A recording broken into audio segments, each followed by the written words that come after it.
Thank you, Mr Speaker. Can I thank the Honourable Lady for the question? Tuesday marked 1 year since the publication of Baroness Casey's national audit on group-based child sexual exploitation and abuse.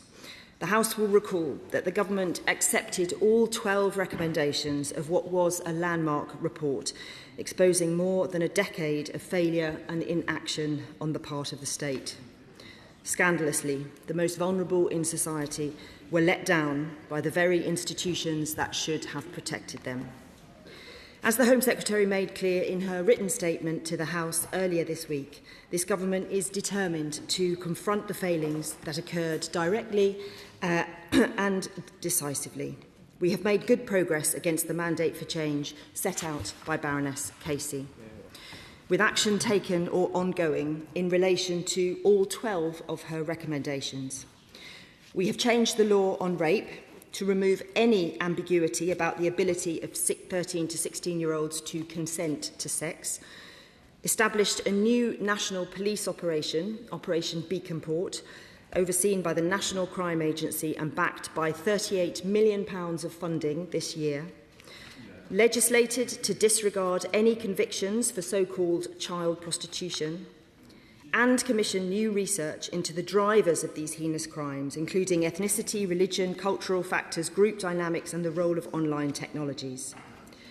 Central to our response is the statutory independent inquiry into grooming gangs.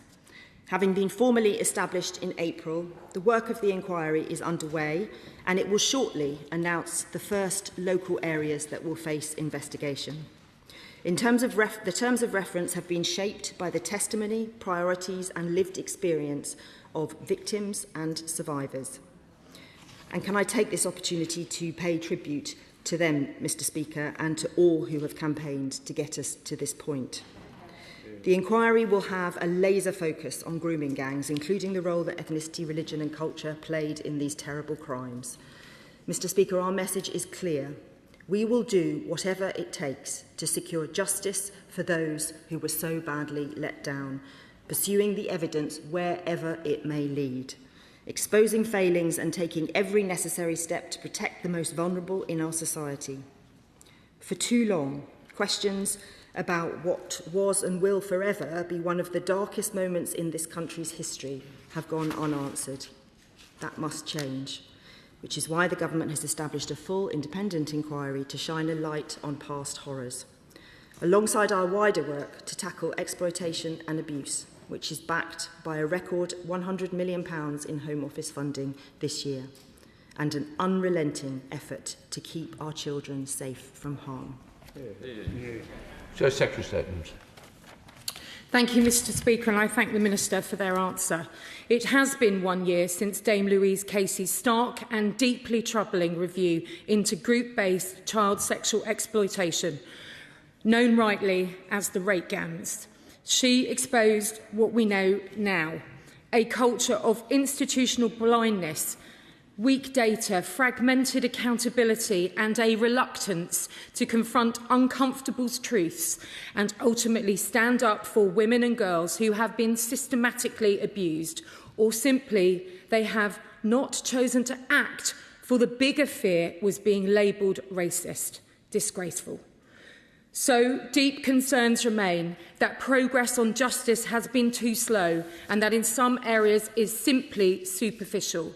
She has rightly warned of a box-ticking culture. This Government talks a good game, but recent Ministerial Home Office resignations have raised serious questions about what it's delivering in practice. So how does the Minister respond to the deeply distressing but bold testimony of Fiona Goddard, who has bravely highlighted that some of the men convicted of abusing her have been released early, with some others potentially due for release soon? This is Labour's choices and we warn them. Therefore, what action is being taken to rebuild the confidence of the victims in this process? Does the Minister deeply regret opposing measures to prevent early release in such heartbreaking and horrific horrific cases? Finally, how is the government ensuring sentencing and post-release supervision reflect the severity of these crimes? I remind the House they were warned by us about their dire choices on the safety of women and girls. What are they going to do about it? Will anything change before the next election, or is this simply in the long grass? Survivors' voices and community concerns need to be heard. This is a matter of justice, accountability and trust. This government needs to step up and protect our women and our girls. Minister. 14 years. Thank you, Mr Speaker. I think we can agree on some of what the Honourable Lady has said. She's right that there was institutional blindness, and that we have seen in other ways across the state as well, and not just in these horrific cases, and it is something that we know we need to change. And she is right to speak of the victims and the horrors that they have suffered. And she is right to keep a focus on that. I would just gently say on the prison situation that she said that they warned us. I mean, we warned them for very many years about the state of our prison estate and the catastrophic situation that we found when we came into government, where there just simply weren't enough prison places and the whole system was at the point of collapse.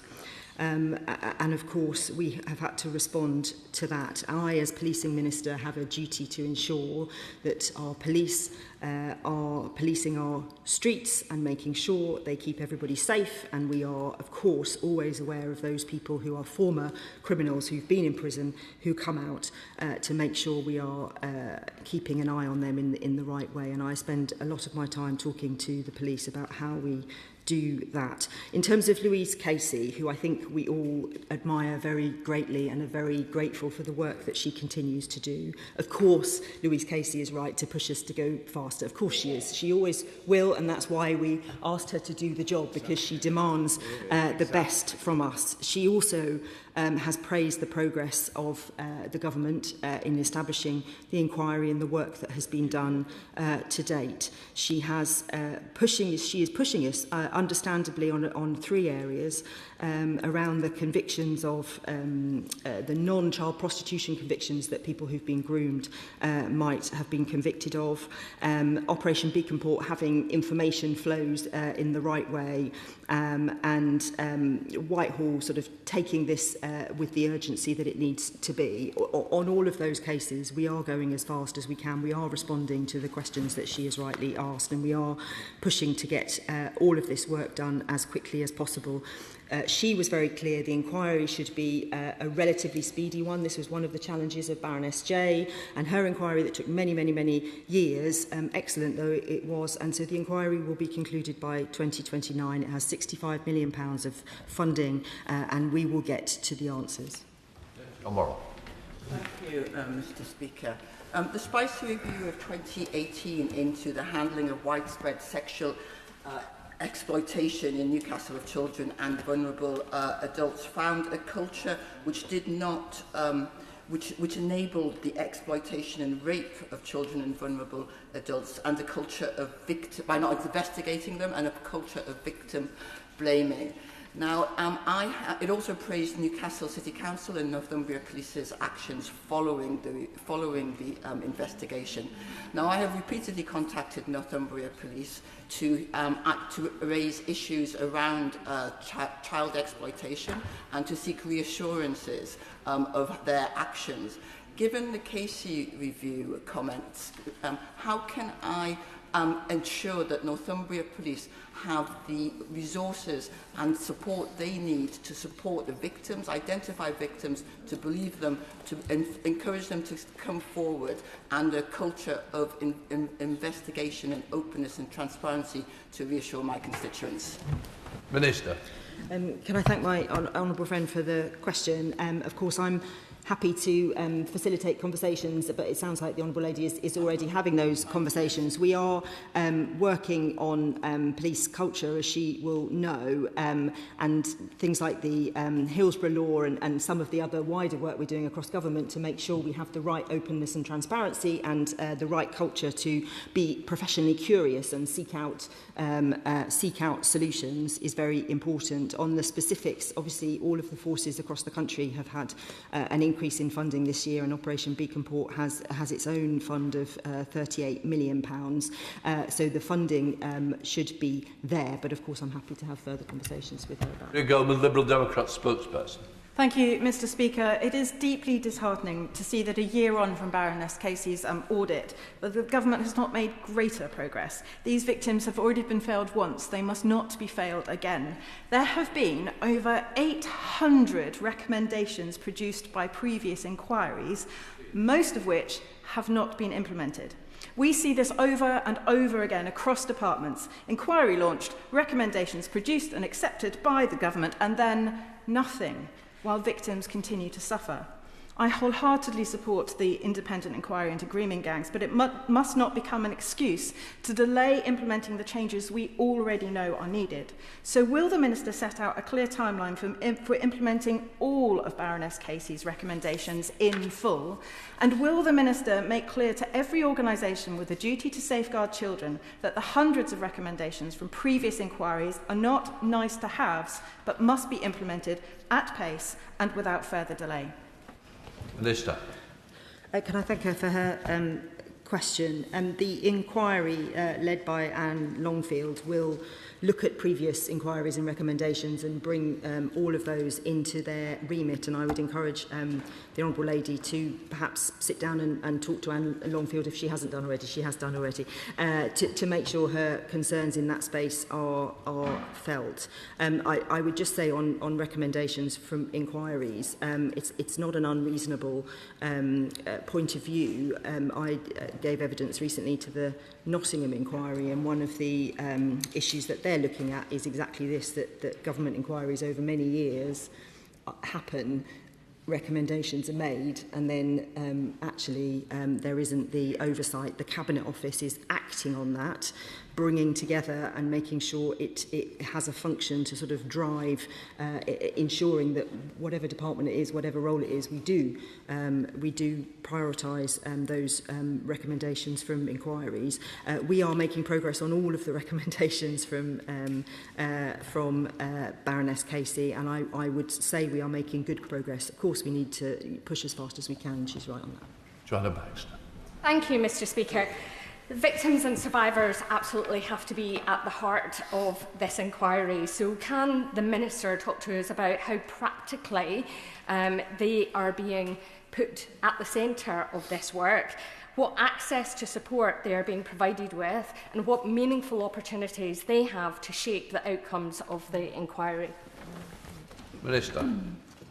Can I thank my right honourable friend? She's absolutely right to highlight the role of victims here and the need for us to be survivor-focused and trauma-informed all the way through, and that is exactly what the inquiry is focused on. They are working on a victims' charter, which they are going to publish very soon, which will set out all the questions that the Honourable Lady has asked in terms of how we will ensure we are both supporting and also hearing the voices of front and centre all those victims who we know weren't listened to for so long. Bob Black. Thank you, Mr. Speaker. I sat on the Housing, Communities and Local Government Select Committee for 14 years, and of course we saw the first expose of the scandals of the grooming gangs, particularly in Rochdale and other places in the north of England. Dame Louise Casey came in front of us, made recommendations which have still not been carried out. So, full power to the Minister to actually make this happen. The sad reality is that, as I understand at the moment, police forces are resisting the collection of ethnicity data and indeed resisting the investigation into those that turned a blind eye to what was going on in terms of grooming gangs. So will the Minister ensure that police forces carry out their duties properly and that those who turned a blind eye to what was going on are actually brought to justice and suffer the consequences of not protecting vulnerable girls. Minister.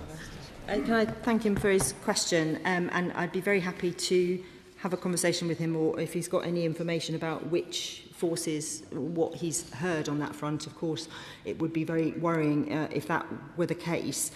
We have made it clear that ethnicity needs to be reported on this kind of grooming-based CSE that we are dealing with here. We've also committed that in the police reform white paper that we'll be introducing soon, and that was announced in the King's speech, that will commit to do it across the board, so that ethnicity reporting will be mandated and part of what the police have to do. Steve Race. Thank you, Mr. Speaker. The Minister mentioned the issue of institutional bias, blindness to these horrific crimes. Can she outline how this vital inquiry's terms of reference have been designed to ensure a thorough examination of those institutional failings that meant that action wasn't taken to protect children? Can I thank my honourable friend? And of course, the terms of reference are very wide and very clear, and will look at cultural, ethnicity, race, and any kind of bias that might have been in the system, that was in the system in this case. And I think there is a wider question that Louise Casey has talked about many times, and that we are trying to drive through. I'm trying to drive through policing, and I know others are trying to drive through other areas of work, which is about this professional curiosity, keeping an open mind, problem solving, looking, finding, and actually being curious to get to the bottom of what is happening and finding those connections. There is also a big piece of work, I think, around just the information sharing across different organisations, because there is a blindness that comes from all the different institutions not talking to each other in the way that they should, and not picking up vulnerability where we should. And we've seen that with Southport, Nottingham, we see it here. So there is a big job to be done there too. Vicky Slade. Because the abuse of children is the most disgusting of crimes, and anyone involved in it or protecting someone involved in it must face justice. But the Honourable Member for Great Yarmouth, who I note is not in his place, published his report this week. And my constituents are eager to understand why the statutory inquiry is going to take 3 years. Can she assure me how agencies are working together now? Another 2 years, it's several years. But why is the government-backed inquiry going to take so long? Minister. She's so scary. Can I thank her for her question? The honourable member that she refers to has done a piece of work, and I would welcome the work that he has done, and hope that he will pass on to the police the sort of criminal evidence that he has gathered, and pass on to the inquiry any evidence that he has gathered. This is a independent statutory inquiry. It is a very different thing. It will be absolutely ruthless in making sure we can outline every single part of what has gone wrong here, and learn every single lesson that we have to learn. It is a completely different thing. What I would say is that statutory inquiries of this nature have in the past taken years and years, and Louise Casey was very clear that she wanted it to be time limited, and so we have said we want it finished, which is unusual in an inquiry, and there are some inquiries from the previous government set up that are still ongoing now, so it will be done by 2029, but it is a completely different piece of work. It will be enormously thorough, and it will get to the bottom of what happened, and bring us, the answers that I know victims and the whole of the country want to see. Thank you, Mr. Speaker. The grooming gangs represent the most profound betrayal against some of the most vulnerable people in our society, and the victims were failed by the very institutions that should have protected them. Justice was denied whilst perpetrators escaped accountability. The vile individuals who systematically groomed, abused and violated these girls must face full force of the law. Can the Minister provide an update on how Operation Beaconport, and explain how its work is helping to identify offenders, secure justice for victims and strengthen the national response to tackling these heinous crimes? Minister. Can I thank my honourable friend for the question? Operation Beaconport is being led by the National Crime Agency, which is very best of our serious organised crime operators, and we are treating this as we would treat serious organised crime, which is what it is. We're treating it with the very utmost seriousness. The NCA are working with local police forces around the country to do reviews of closed cases.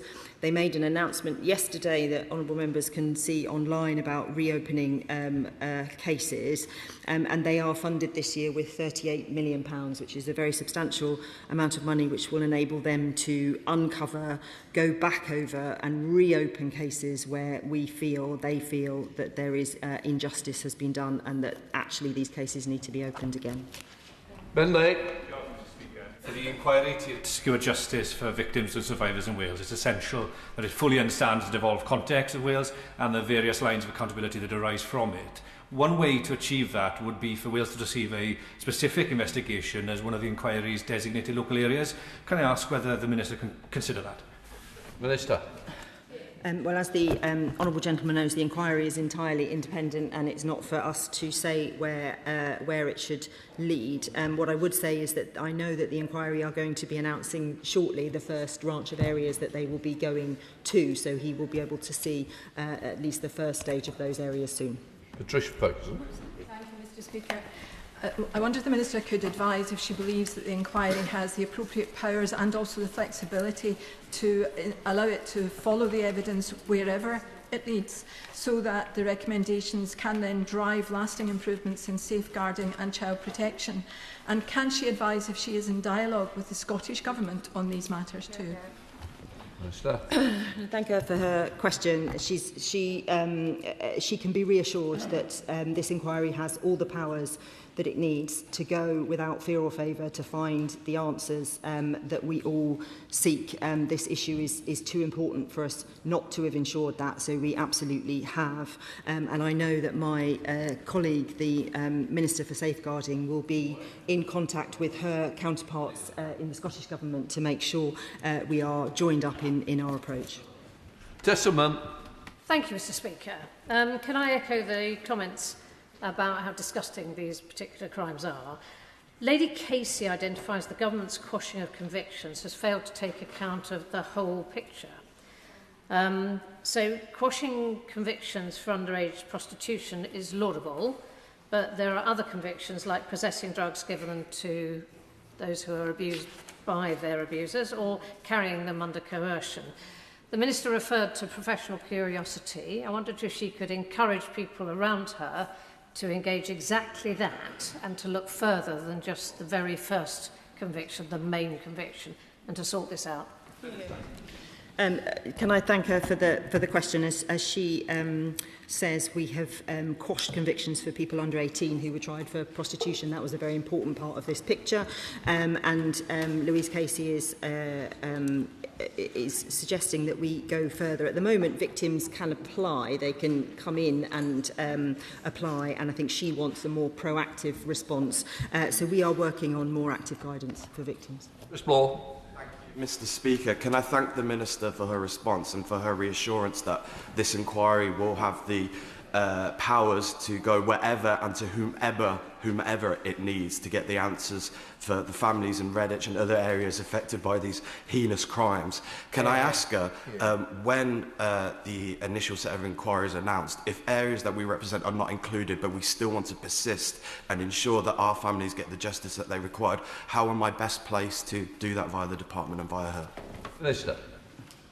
Can I thank him for the question? As I said, the inquiry is independent of government, and that's right and proper. What I would suggest is that he speaks to Anne Longfield, who is leading this work, or her panel.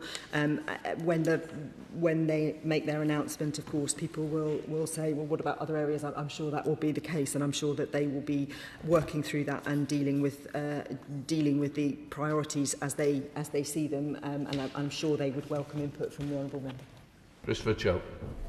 Mr. Speaker, the Honourable Lady has referred to the grooming gangs inquiry carried out by our friend, the member for Great Yarmouth, and early day motion 380 makes a number of recommendations. Will the Minister engage with our honourable friend in ensuring that his ideas and recommendations can be taken forward, because we don't want to have to wait for 3 years until the Baroness Casey report comes?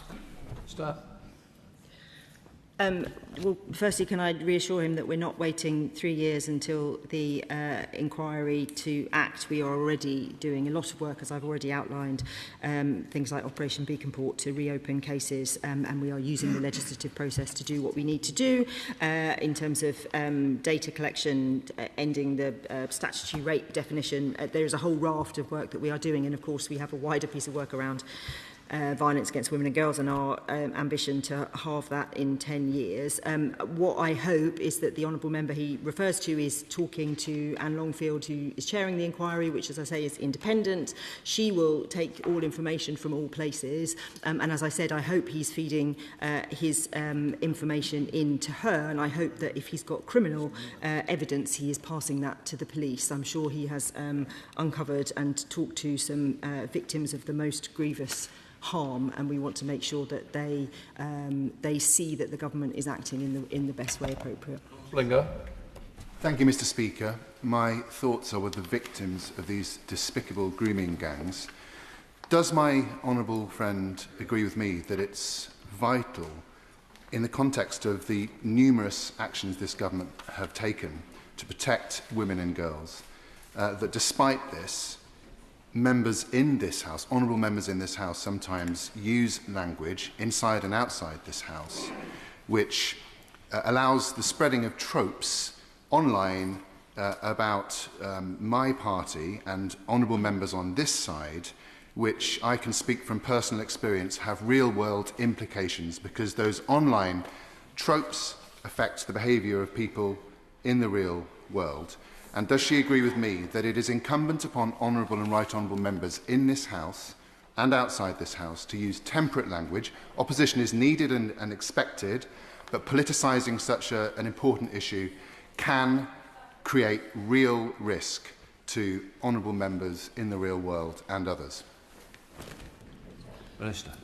I couldn't agree more with my honourable friend. We all have a duty to try and use language in a way that doesn't incite hatred and division, and of course there are very strong feelings, particularly around this area, because the crimes are so heinous, and there was so much that was wrong in the way that the state in all its forms responded to those crimes. So I understand the anger, but I do urge all honourable members to be careful with their language. We've all received in real life the impact of what we are seeing online, and it can be very scary and very dangerous, and I know that lots of honourable members have had the same, so I would urge everybody to treat this issue with the respect that it deserves. Mr. Speaker, can I thank the Minister very much for her encouraging answers, and also to put on record that no one doubts the Minister's commitment to deliver justice in this House, and we thank her for her commitment to that. Will the Minister outline what urgent steps government will take to action the recommendations on mandatory ethnicity recording of offenders, deportation of all foreign national perpetrators, full institutional failures by the police, the social services, local authorities, the NHS, and follow through with a national public inquiry with subpoena powers? Thanks very much. Minister.